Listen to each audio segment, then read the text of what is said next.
Redressement d'entreprise, épisode 4. Histoire vraie, par Claude Bugeaud. Un fraudeur inattendu chez Payette Radio. Dans les années 1980, alors que j'effectuais une vérification opérationnelle chez Payette Radio, j'avais engagé un directeur du crédit par l'intermédiaire d'un chasseur de tête spécialisé. Ce nouvel employé débuta son travail et me donna de bons résultats quant à l'atteinte des objectifs.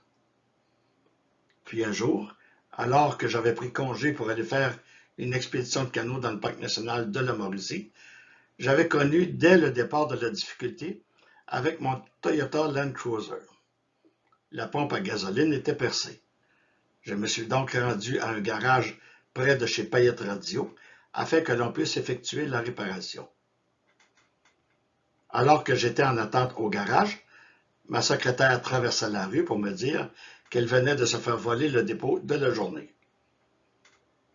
Elle avait mis l'enveloppe des encaissements de la journée sur une chaise de bureau et se rendit à la salle de bain qui était située à l'arrière de sa place de travail, avant d'aller à la banque. Lorsqu'elle revint à son bureau, il n'y avait plus d'enveloppe. Elle s'était fait voler le dépôt. Que faire? Je m'étais donc rendu au magasin et fait barrer les portes immédiatement. Respectueusement, j'avais demandé à tout le monde d'attendre l'arrivée des policiers. Ceux-ci prirent le dossier en charge en récupérant les noms de tous ceux qui étaient présents dans le magasin. Dans la semaine qui a suivi, j'avais engagé un détective privé afin d'élucider ce méfait.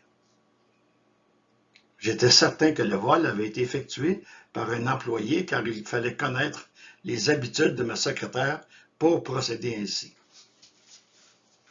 Un détective privé du nom de Jolin découvrit que mon gérant de crédit, appelé PG, que j'avais engagé par l'intermédiaire d'un chasseur de tête reconnu, était en réalité RG.